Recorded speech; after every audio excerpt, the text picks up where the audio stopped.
ఓం నమో నారాయణాయ. వైకుంఠ ఏకాదశి పర్వదినంను శ్రీ సత్యసాయి జిల్లా హిందూపురంలోని పలు దేవాలయాల్లో మూలమూర్తులకు ఘనంగా పూజలు నిర్వహించి భక్తులకు ఉత్తర ద్వార దర్శనాలను ఏర్పాటు చేశారు. ఈ విశేషాలను తిలకిస్తూ వైకుంఠ ఏకాదశి యొక్క ప్రాశస్త్యాన్ని తెలుసుకుందాం. ఏడాదికి 24 ఏకాదశులు వస్తాయి. సూర్యుడు ఉత్తరాయణానికి మారే ముందు వచ్చే ధనుర్మాస శుద్ధ ఏకాదశినే వైకుంఠ ఏకాదశి లేదా ముక్కోటి ఏకాదశి అంటారు.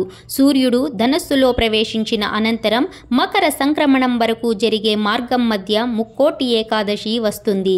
ఈ రోజున వైకుంఠ వాకిళ్లు తెరుచుకొని ఉంటాయని వైష్ణవాలయాలలో గల ఉత్తర ద్వారం దగ్గర భక్తులు తెల్లవారుజామునే భగవద్ దర్శనార్థం వేచి ఉంటారు. ఈ రోజు శ్రీ మహావిష్ణువు గరుడ వాహనారూఢుడై 3 కోట్ల దేవతలతో కలిసి భూలోకానికి దిగివచ్చి భక్తులకు దర్శనమిస్తాడు కనుక దీనికి ముక్కోటి ఏకాదశి అనే పేరు వచ్చిందంటారు.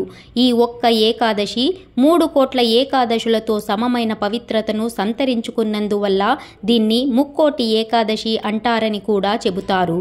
ముక్కోటి ఏకాదశి నాడే హాలాహలం అమృతం రెండూ పుట్టాయని, ఈ రోజునే శివుడు హాలాహలం మింగాడని, మహాభారత యుద్ధంలో భగవద్గీతను కృష్ణుడు అర్జునుడికి ఇదే రోజున ఉపదేశించాడని విశ్వాసం ఉంది. ఈ రోజున వైష్ణవ ఆలయాల్లో ప్రత్యేక పూజలు, హోమాలు, ప్రవచనాలు, ప్రసంగాలు ఉంటాయి. ఈ రోజున ముఖ్యమైనవి ఉపవాసం, జాగరణ, అటు తర్వాత జపం, ధ్యానం.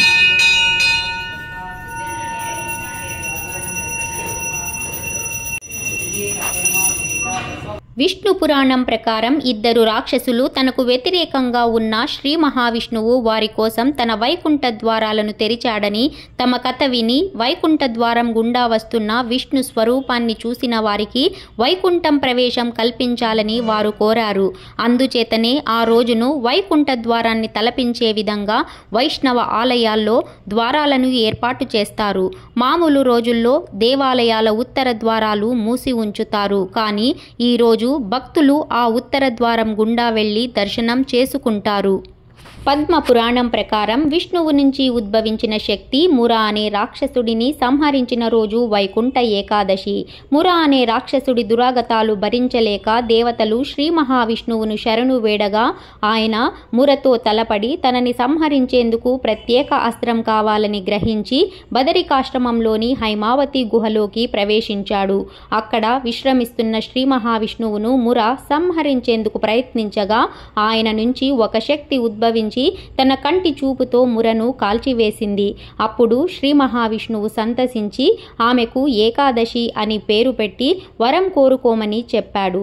ఆ రోజున ఉపవాసం ఉన్న వారి పాపాలను పరిహరించాలని ఆమె కోరింది. ధనుర్మాస శుద్ధ ఏకాదశి రోజున ఉపవాసం ఉన్న వారికి వైకుంఠ ప్రాప్తి కలుగుతుందని విష్ణువు వరమిచ్చాడు. వైకుంఠ ఏకాదశి రోజు ముర బియ్యంలో దాక్కుంటాడని, అందుకే బియ్యంతో చేసిన పదార్థం తినకుండా ఉండాలని అంటారు.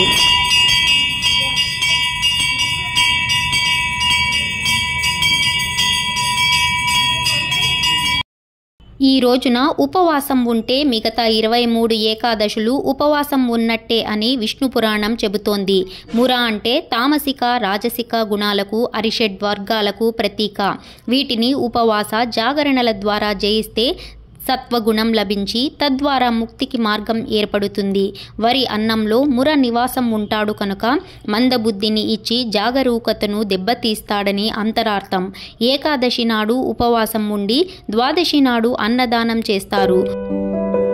వైకుంఠ ఏకాదశి రోజున ఉపవసించిన వారు పాప విముక్తులవుతారంటారు. ఉపవాసం వల్ల జీర్ణాశయానికి విశ్రాంతి లభించడం ఆరోగ్యప్రదం.